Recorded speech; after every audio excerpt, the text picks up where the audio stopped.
Các bạn bào sợi ra khoảng 3-4 cm nha. Khoai môn cũng vậy, các bạn bào sợi ra giống như cà rốt vậy đó. Sôi sùng sục luôn nha. Sau đó các bạn chế vô. Thì lúc đó cái sợi miến nó chưa kịp nở, thì khi nó nở ra nó sẽ không có ướt, nó rất là khô nhưng mà sợi nó lại mềm. Cái nấm mèo này các bạn cũng dùng cái nước ấm ngâm 15-20 phút. Sau đó thì mình vớt ra và để cho thịt là khô. Tôm thì cũng vậy, các bạn cũng bằm chung cái thịt luôn nha.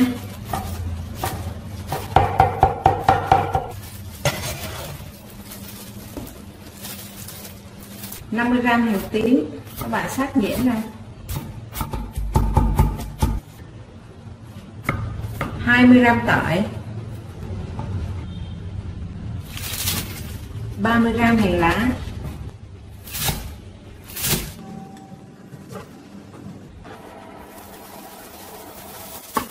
hành và tỏi nó cũng đã vàng và thơm rồi nè các bạn. Mình sẽ cho thịt vào xào luôn.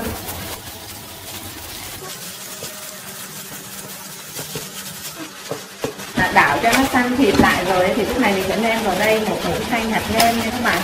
Một muỗng canh hạt nêm vừa thôi, mình cân là 8 g.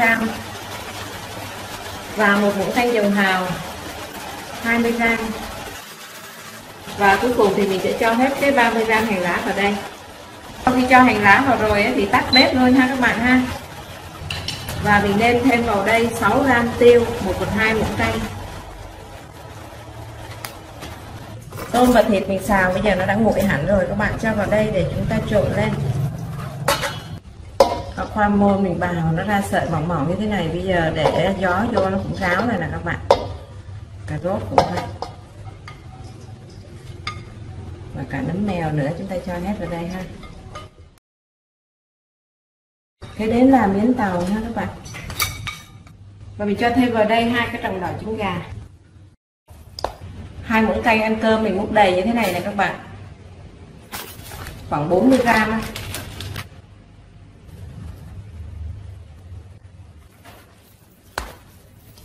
Cuốn vô là vừa này.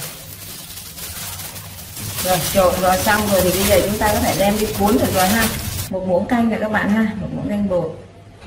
Và mình sẽ cho vào đây 2 muỗng canh nước ha các bạn. Sệt như này nè thì nó rán, nó có cái độ kết dính tốt hơn. Lỏng quá thì nó không có dính mấy ha các bạn ha.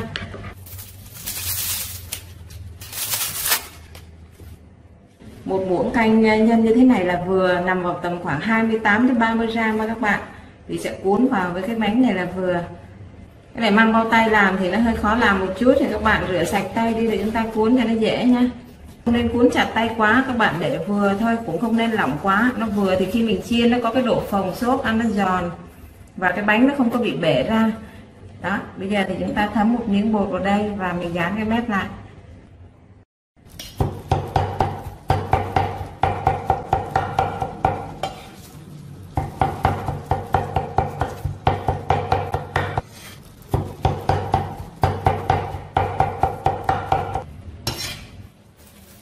Và như vậy là bây giờ các bạn cứ tiếp tục làm hết luôn nha. Đó, những cái cuốn chả giò của mình cuốn xong rồi là các bạn. Và tất cả là được 50 cuốn ha. Thì làm với cái cách này, cuốn xong cái chả giò nó rất là khô luôn nè. Và bây giờ các bạn muốn để lâu và ăn dần thì mình sắp vào trong cái hộp này và bảo quản ở trong ngăn đông. Và khi nào ăn thì lấy ra chiên thôi. Mình cho một chút muối và nước cốt chanh vào đây để cho cái chả giò chiên nó vàng và nó giòn lâu các bạn ha. Đó, mình cho vô mà nó sôi phồng, nó phù cái chả giò nó phồng lên như thế này là đạt độ nóng rồi nè các bạn. Còn nếu như mà nó chưa là nó còn nguội dầu nó sẽ bị chai bánh ha. Và làm theo cái cách của mình nè thì các bạn yên tâm, không có lo văng dầu hay là bị cháy gì hết á. Nó sôi rất là êm đềm luôn các bạn nè. Khi mà nó sôi mạnh mình lấy ra thì nó không bị ngậm dầu.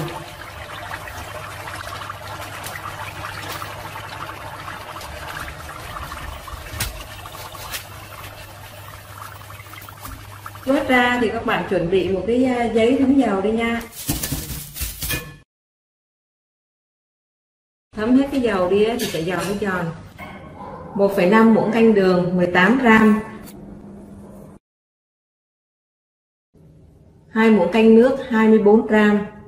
Nước đun sôi để nguội các bạn ơi.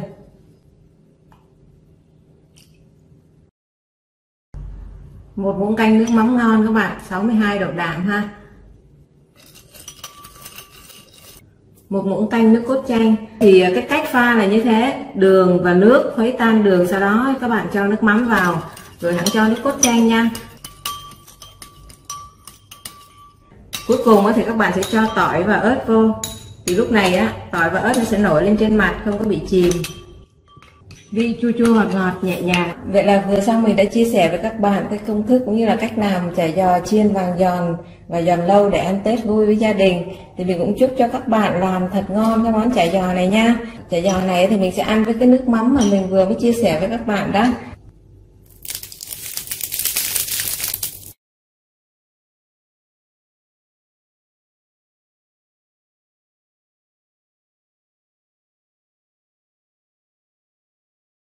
Đặc điểm của cái bánh rế này là nó rất dễ làm luôn, dễ làm nhất trong những cái loại bánh mà mình thường hay dùng để là cuốn chả giò.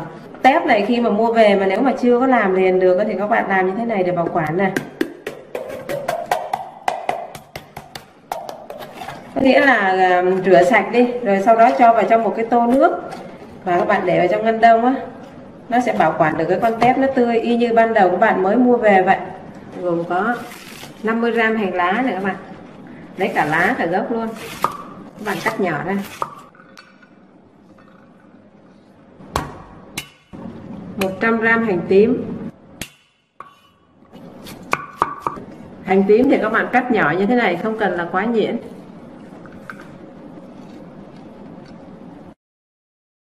200g khoai môn cao này thì các bạn có thể mua về bào, hoặc là người ta chợ mình mua người ta bào sẵn á.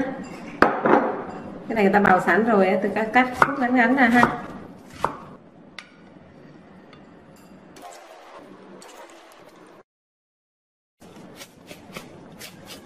hai trăm g con tép đồng thì các bạn có thể thay thế bằng tôm thì chắc phải lột vỏ đi. Cái này con tép này nó mềm, nó giòn, ăn thì cả vỏ này nó lại còn có chất nữa.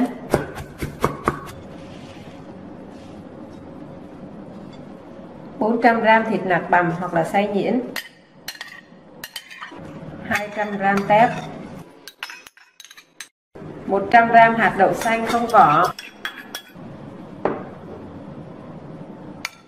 khoai môn với hành các bạn cho hết vào đây. Gia vị thì tôi dùng ở đây là 1/2 muỗng cà phê muối, 3g và 1 muỗng cà phê bột ngọt. Cái này là 1 muỗng đầy vung 6g, 2 muỗng cà phê tiêu cũng đầy vung luôn là 8g cà phê. Thêm 3 muỗng cà phê vung đường 15g, 2 cái hột gà,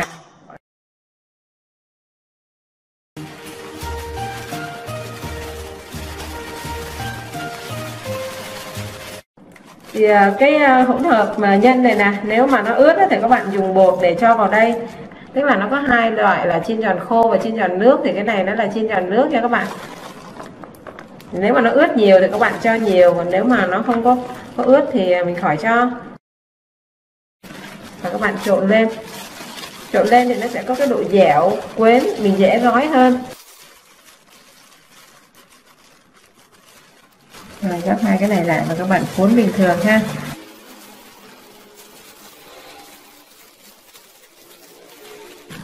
Rất là xinh ha.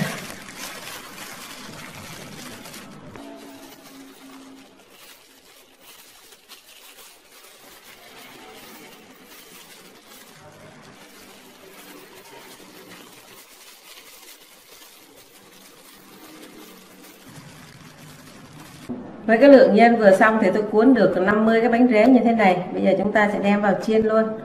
Không cần chờ cho dầu sôi, các bạn cho vào chiên luôn. Cái mép của cái bánh để cho nó nằm xuống dưới. Cái này khi mà mình cuốn là cái thịt nó ra nó thấm, nhân ra nó thấm là nó dính luôn này. Cái chả giò nó vàng như này, các bạn trở mặt được rồi này.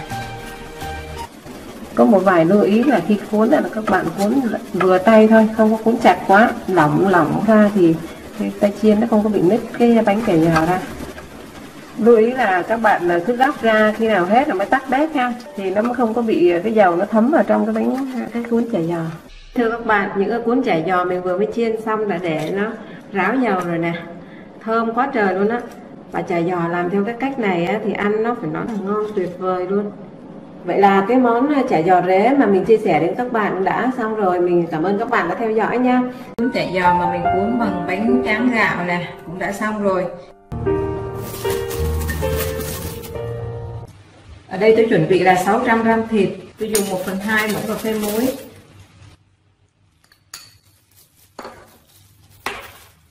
10g tiêu, tôi sẽ cho vào đây một ít nước để ướp thịt, 1 muỗng cà phê đường, một chút xíu bột ngọt khoảng 1/3 muỗng cà phê các bạn nhé, 60g hành tím bằm nhuyễn và 5 gốc hành trắng nữa. Các bạn trộn đều lên và ướp ở đây cho mình 15 phút nha. Thì 150g đậu xanh thì tôi ngâm 15 phút, sau đó nấu như nấu cơm. Và hạt đậu thì mềm, mình bóp nó nát ra được rồi. 15g nấm mèo 3 tay đó các bạn, 50g hành lá, một củ cà rốt 120g và 3 củ hành bi 120g, 300g tôm tươi khi mà chưa có lột vỏ đó các bạn, bây giờ lột vỏ rồi sát hạt lựu nó còn được chừng này nè, 40g miến tàu và 10g tiêu thì hồi nãy đã ướp vào trong thịt một ít rồi vẫn còn đây, và thêm 10g dầu ăn nữa các bạn có thể dùng dầu tỏi phi hoặc hành phi ướp vào thơm lắm, và thêm 2 quả trứng gà. Tôi sẽ dùng cái tròng đỏ để cho vào đây trộn chung luôn, còn cái tròng trắng thì khi nào mà cuốn thì sẽ dùng. Hồi nãy có ướp 1/2 muỗng cà phê muối rồi, bây giờ là cho thêm vào đây 1 muỗng cà phê hạt nêm. Và bây giờ các cái nguyên liệu này tôi sẽ trộn chung hết vào đây luôn.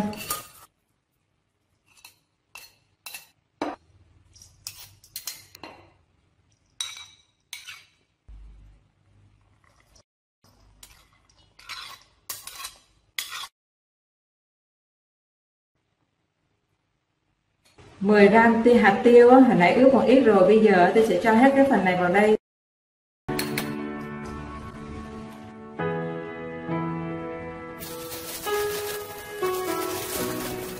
Nó rất là thơm và các bạn thấy nó khô chứ nó không có ướt, nhưng mà khi mà mình nắm vào thì nó có cái độ kết dính nè ha. Và bây giờ chúng ta sẽ đi cuốn chả giò ha. Bánh gạo 100% là các bạn nhìn thấy nó dày ha, và cái màu của nó này nó đậm màu.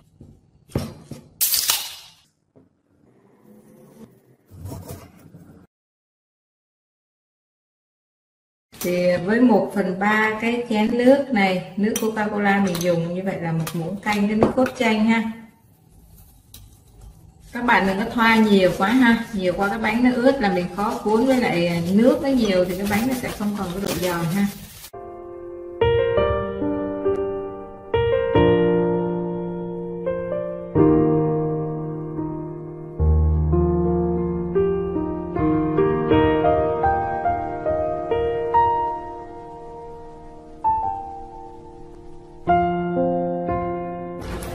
Đây thưa các bạn, những cái cuốn chả giò mà mình cuốn bằng bánh tráng gạo nè cũng đã xong rồi.